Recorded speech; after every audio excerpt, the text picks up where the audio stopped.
लेकिन राहुल गांधी को मस्जिद दरगाहों से परहेज है, वो एक भी पूरे रूट में 350 किलोमीटर में कहीं न दरगाह जाएंगे। देखिए, मुख्य मुद्दा यही आता है, केरल में उन्हें अल्पसंख्यकों को रिझाना है तो वो टोपी पहन लेते हैं और मस्जिदों में चले जाते हैं, उस व्यक्ति के साथ डायट शेयर करते हैं, उस व्यक्ति के साथ यात्रा करते हैं, उस पादरी के साथ जिन्होंने हजारों हजारों हिंदुओं का धर्मांतरण करवाया।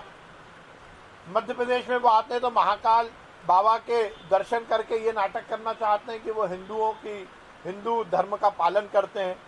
सही मायने में ये जो हर किलोमीटर 2 किलोमीटर पर राहुल गांधी की जो आस्था में परिवर्तन हो रहा है, यही तो सबसे बड़ी दिक्कत है। इससे उनका चेहरा और उनका नकाब और उनका मुखौटा सामने आ रहा है।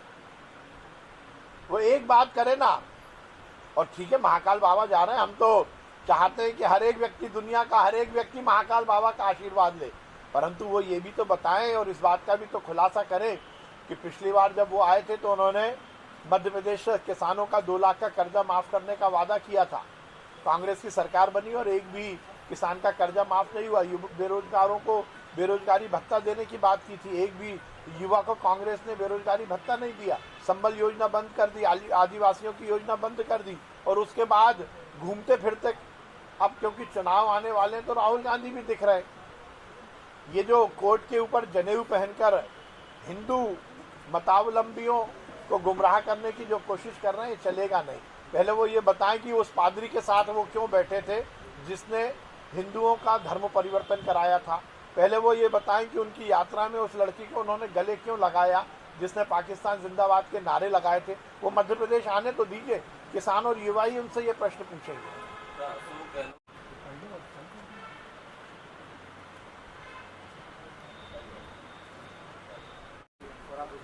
नौतम जी ने ये लाइन ली है कि एक व्यक्ति की सजा पूरा प्रदेश को, ऐसा आप अलग ना चले कहाँ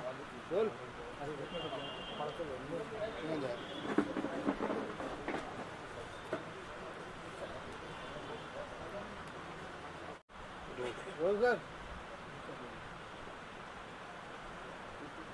देखिए, ये तो पहले से ही सिद्ध हुआ है कि कमलनाथ जी के दामन पर 84 के सिख दंगों के दाग हैं।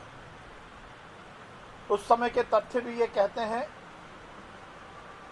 और उस समय के चश्मदीद गवाह भी यही कहते हैं। पर इस देश का ये दुर्भाग्य है कि कांग्रेस ने हर समय नरसंहार करने वाले या करवाने वालों को प्रश्रय दिया है, संरक्षण दिया है। ये शर्म की बात है कि वो कमलनाथ जी जिन पर सीधे सीधे सिख दंगों के आरोप हैं, वो कांग्रेस के नेता हैं। कांग्रेस उन्हें मुख्यमंत्री बनाती है। पिछली बार जब उन्हें कांग्रेस का अध्यक्ष बनाया गया था, उस समय भी मैंने ये मामला उठाया था। और कल जिस प्रकार से दुखी मन से इंदौर में पावन गुरुद्वारे में संतों ने उनका विरोध किया, तो ये बात सिद्ध होती है कि सिख समाज में इस बात को लेकर कितना रोष, और केवल सिख समाज नहीं, संपूर्ण हिंदू समाज में इस बात को लेकर रोष है कि वो पंथ जिन्होंने हिंदुओं को बचाया, जिन्होंने हिंदुओं की रक्षा की, उनके कत्लेआम करने का काम ऐसे कांग्रेस के नेताओं ने किया था। कांग्रेस को चाहिए कि एक बड़ा विषय है, कल गुरु नानक साहब के 553वें प्रकाश पर्व पर जिस प्रकार से ये बात उठी है, एक बार पुनः कांग्रेस को इस बात का विचार भी करना चाहिए और निर्णय भी लेना चाहिए कि कमलनाथ को तुरंत प्रभाव से कांग्रेस से निष्कासित करे और सार्वजनिक रूप से नेहरू परिवार 84 के दंगे जो हुए थे और सिख भाइयों का जो कत्लेआम हुआ था, उसकी सार्वजनिक माफी मांगे।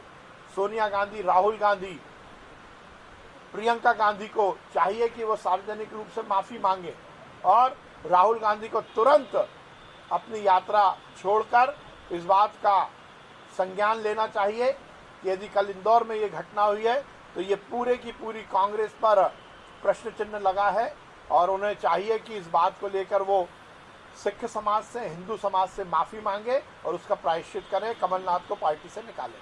कांग्रेस से दावा करती है यात्रा में हमला हुआ है और सुरक्षा उस तरीके की मिल नहीं पा रही।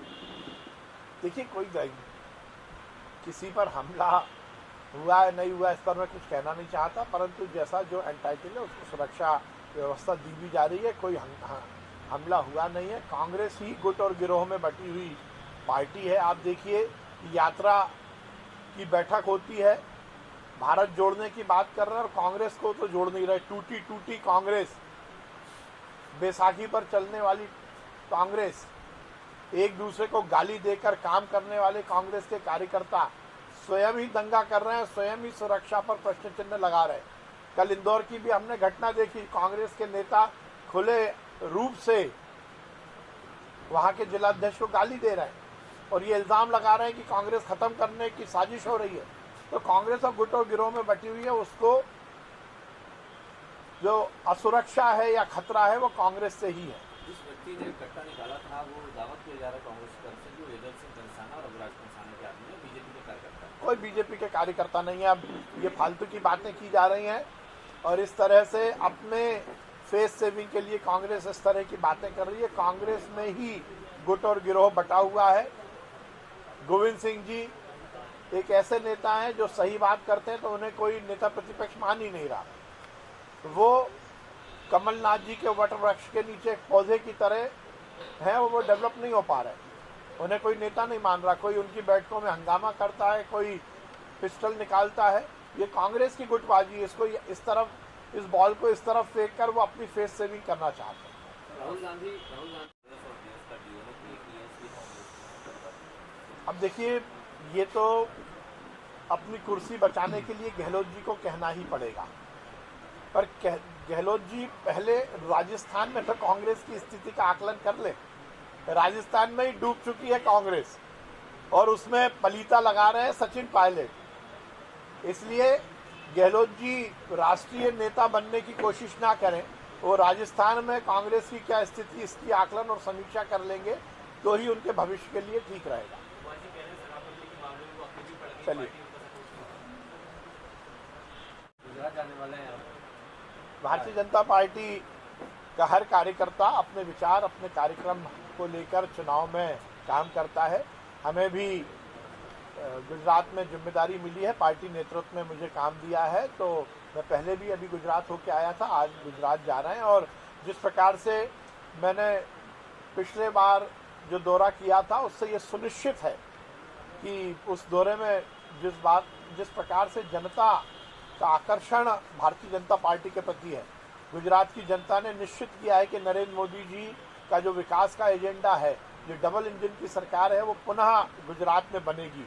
नरेंद्र मोदी जी के नेतृत्व में गुजरात ने जो विकास की गाथा स्थापित की है और जो गुजरात मॉडल केवल देश में ही नहीं पूरी दुनिया में छाया है, विकास और कल्याण की राजनीति को नरेंद्र मोदी जी के नेतृत्व में जिस प्रकार से गुजरात और देश में लागू किया गया है, ये सुनिश्चित है कि गुजरात में भारतीय जनता पार्टी की सरकार बनेगी।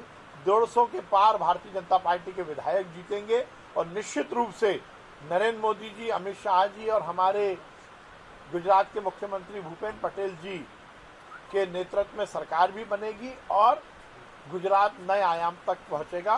पूरे गुजरात में नरेंद्र मोदी जी को लेकर जो आकर्षण है, जो उनके प्रति स्वीकारोक्ति है, वो भारतीय जनता पार्टी को प्रचंड बहुमत से जिताएगी।